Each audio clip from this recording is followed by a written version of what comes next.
in Pyke down in the bottom side. I love this. Yeah. This is so sick. Cool. Okay, a pretty peaceful Drake take here for Cuz. Like, the timing of the return to the lane is a little bit delayed, so he actually gets away with this. Teddy gets a turret plate. So even though he used his head, and you can see that Cuz is just, he doesn't want anything to do with Olaf right now. He's not really looking to take trades. He's looking to, okay, that's a nice little hook here onto the Thresh. Lehens with the Flay, looking to turn it around, but level 6 here for the Kai'Sa. But looking to get this return kill is Bang. One-on-one now. As Bang will take the worst part of this trade, though. He's got to be careful underneath this turret, as he could just get flat. So close to death that he's had to back several times. He's lost several waves of farm. He's lost 2 turret plates. This is exactly what you want if you're Teddy. Meanwhile, Keen,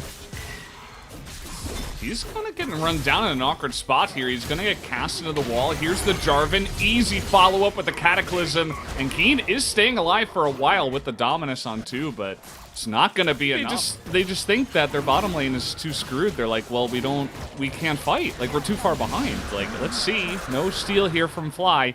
And that is now 41 CS, 45 CS ahead at the moment. So how do you deal with that? Bang is also late to this lane. We got a 2-on-2 up here. Great counter gank. Timing comes in here from Dread.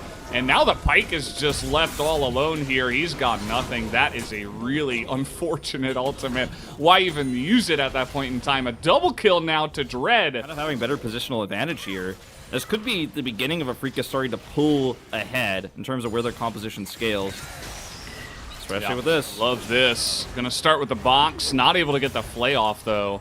That means that objective, or rather that cooldown is down for this fight now. Afreeca say, let's just run at the dragon and see what happens. And they might just be able to. Let's see how this engage does come down. The ball in a good spot, or at least it was.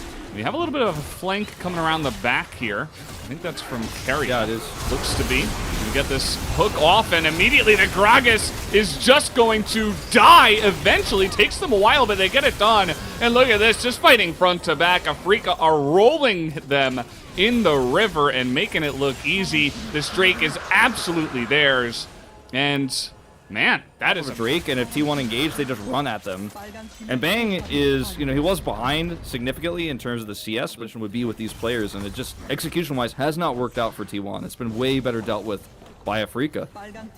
Yeah, and Ori's Xayah in the late game is just gonna be, it's gonna be insane. Like, against this engage they have, Xayah can kind of just laugh at them in many situations. We got a kind of strange 2-on-3 going here. We got the Cataclysm coming in from Cuz. That's a really fed Olaf, though. I don't know if you want to go toe-to-toe with that guy right now, but they do get a bunch of... Any sort of position on this Drake. Dread is going to solo it. Again, these are Ocean Drakes that make their comp so much stronger. Oh boy, here we go again. Cuz is not tanky, by the way, guys. He's got Gore Drinker and a Cowl, okay? So, he's got Blade Steel Caps as well, you know? I don't want to take that away from him, but at the same time, he doesn't have much health build up right now. He's pretty squishy. He gets death sentenced. He's just... If you back here as T1 too, if we could just push mid, and they can actually start the Baron themselves fairly soon. Okay, Keen a little out there. All right. Yeah, they're going to try to jump onto him, but he does have teammates nearby with a Lantern. But let's see. It looks like Lehens just wants to start the fight. He doesn't need any Lantern, and this is what happens. Bang immediately comes up. Close are not able to help out at all. They just flash onto him. He doesn't have flash anymore because he had to get away from that shockwave. 3 easy kills as the Ocean Drake was being taken by Olaf. Yeah, solo. They're just kind of laughing in the face at T1 right now. Yeah, this is just not even close at this point. And the, you know, we talked about it briefly, but the Ocean Drakes are so strong for the Olaf, for the Renekton as well. When you're trading and getting poked down, so you should be the better team. And if you're worried about that, then we got bigger issues for on the side of T1, and this draft just did not come together. Yeah, for sure. They had to get ahead, and it was just a couple of unfortunate plays in the early game that got them not ahead. And that's all of that Afreeca needed to just play it really safely and slowly eke out this game. And I love the way they've been playing so far. Nice engage here on the Fly. This is what they need, but big boy Olaf is here to try to protect his mid laner, and Fly is going to survive for now. Finally does get burned down from the Red Smite, probably. As, you know, they get the 1 pick, but at this point it's kind of too far gone as Afreeca with the Baron buff and 3 Ocean Drakes, they will just look to push whatever lane they can find. Doesn't matter who you can pick, they're just going to immediately be full health. Ian's like, I'm going to dodge you by walking into the base because I have no interest in closer's damage. It does not interest me. My health bar has no fear about that. I'm just going to get that health right back up. And yeah, pushing in through the top lane, the turret's down. They're just going to shove through straight in mid. They look for another pick to end the game. And if T1, group up, they just go straight back to the inhibitor. Absolutely. No hooks, no scatter the weaks. Should be able to get too much damage done here. It is 4-on-4, but again, so they've been taking it pretty slow. Yeah, and Bang have been in a good spot. Bang being stable in lane, I think, was a really big boon for them, as Dread will get caught here. But I don't know if did he get catching caught? who? Yeah, exactly. Who's catching who here, Wolf? It's gonna be kind of just dying.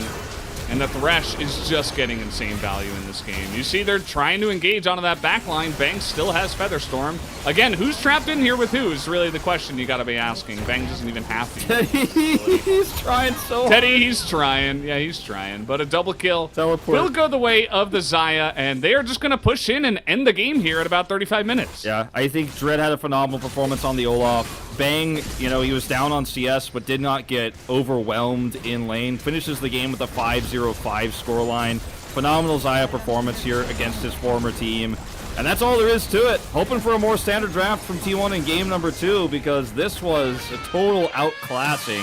Afreeca Freecs instead, which I think is great, giving you a lot of extra lockdown onto an aggressive Pantheon. But yeah, this composition for T1 I feel like is stable in the sense of this all, you're fighting for your spot, you're Teddy, you're like, is Gamusha gonna take my spot? I just don't feel like it can't be overstated. It's an important point, but we got some points to make up in the top lane. Say Dread, a very fast rotation, and Kana just too far pushed down the lane, just gonna get burned down and taken for first blood. Disadvantage on the bot side, and Cuz rotates down there as well. With that lane priority, and is gonna be able to pick up the first Drake. So it's not all bad for T1. Someone down. We'll see how this goes. The hands.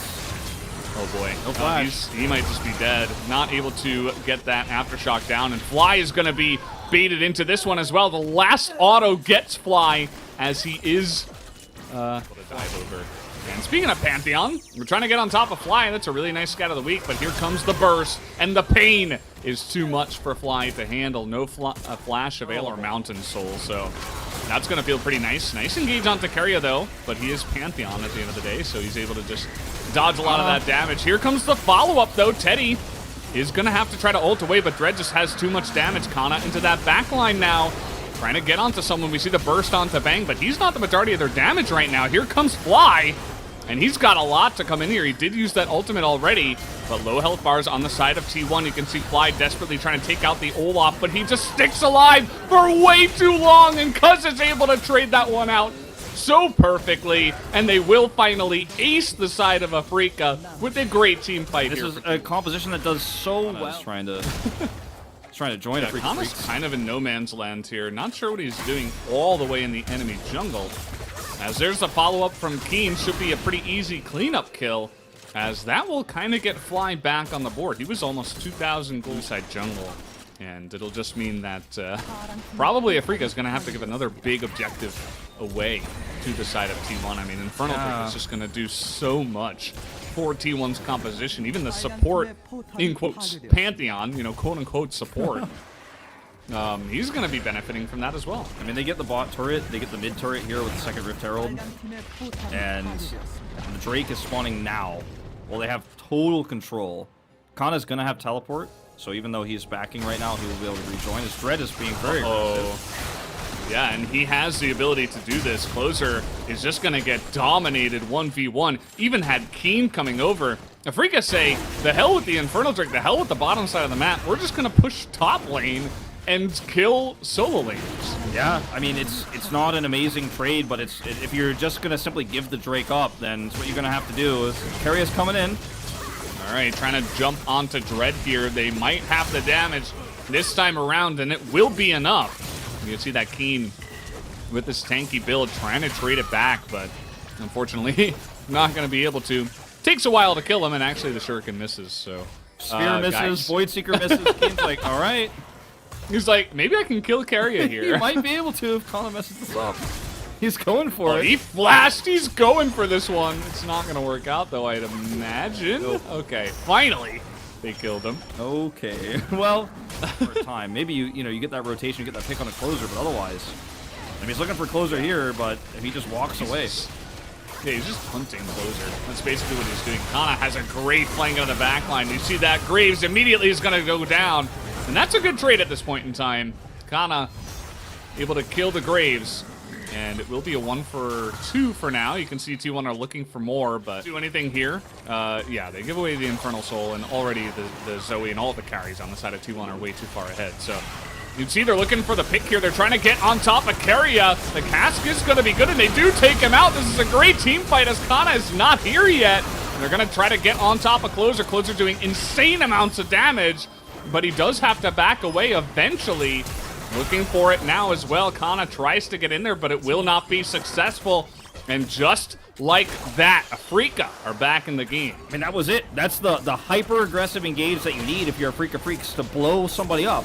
On T1, you get that initial kill, and the fight just goes your way. You know, they get the kill onto Keria first, and he buys a little bit of time, but there's just not enough follow-up damage. That was a very well-executed fight for Afreeca Freecs, like kiting on Diamond Bang got more kills again. Now he's 3-1-3 all of a sudden. And you see, now he's even getting aggressive. Keria has to flash away. And that is not where you want your Pantheon to be. And now they've caught Closer in the mid lane. They just blow him up. And that is 2 kills now. As the Olaf isn't able to do anything alone, they're just going to look to dive this one. The cask helping out with the damage. A triple kill now for Bang. A miracle fight here for Kai'Sa and Akali to turn this one around. And Afreeca just are not even scared. They're not even worried. And this is just another aggressive play from Afreeca, pressing their R button. So like, okay, well, they need to be. You can't just sit there, you know. Yeah, well, they need to be better prepared for these engages, right? They need to be better prepared for the right time. The one thing that's good for T1 is that Bang did not pick up his Infinity Edge. He's just before it, so that could be a turning point here in this game, as Afreeca are just going to go for the Infernal Drake. You can see here comes the damage from the Zoe. The Drake is going to go the way of Afreeca. They're going to find Keria again. And no support on the side of T1. Everybody's zoned to the top side. This is not the team fight you were looking for, and they find the Zoe and just blow her up immediately. Did she even exist in this fight? No. That's the question, as she immediately goes down. 4 kills the way of Afreeca, and Teddy was not able to do anything. Maybe he'll take out Lahens here. But Afreeca don't care. They're pushing to win. Yeah. I mean, Afreeca is going to push this inhibitor down at very least. 2 minutes until the Baron comes up. The respawn timer is here, 20 seconds away. T1 will have an opportunity to defend. This is not going to be game necessarily right away with the 2 dead on the side of Afreeca Freecs. They have respawn advantage, but they can group up for a potential Baron fight. And this was just, again, Keria is caught. Lahens, they didn't have additional advantage they have on this Baron is huge, because without it, Afreeca would be so free right now to take the river away. And that is what T1 cannot allow to happen. If Afreeca get in that river and start controlling those brushes, I mean, you can't win that fight anymore for T1. Here's the engage. Ooh. Okay. Some poke onto that front line. Cuz immediately down to about half health, and T1 are just running away. They do not want to engage. They're like, no, we can't fight this. And Dread wasn't even there. To them. They had such an early lead across the board. They had control of the Drakes. They were winning every fight. The Zoe pick was perfect. And just a few mistakes in these team fights, just positionally, give Afreeca Freecs the opportunity to fight their way back in this game. This is going to be the Baron fight to close it out. Yeah, and this will certainly close it out one way or the other, you'd imagine. Triple Infernal Drake now for Afreeca. Keen in the front line, tanking it all up. And again, T1 can't find a good engage, especially against Baroned up Afreeca. They've got minions in their base as well done. Feel pretty bad for him. He has Flame Horizon's Bang. He is up more than 100 CS in this game onto his enemy 80 carry. It's just that he has never had an opportunity with his team to fight, and that's not necessarily his. That's not his role. You know, he's not gonna ult into 5 members, right? He needs his team to be on the same page with him. Yeah. And unfortunately, we haven't seen one fight where that is the case. And that Afreeca are just going to try to get every inhibitor here. I mean, they have such a nice setup to engage on. Anyone steps over the line, and looks like here we go again. Of which, yep. Cuz is not a frontline, he just immediately dies. And Dread now is frontlining. He's gonna die probably here. Has a GA though, so he's just fine. As closer will get picked. It's looking like this is gonna be a 2-0 in favor of Afreeca as Bang will finally clean up, picks up the quadra kill, and they will make this look easy. 36 minutes into the game, Afreeca will do it again and take the 2-0 over T1 tonight. Talked about Flame Horizon. It's Dread who gets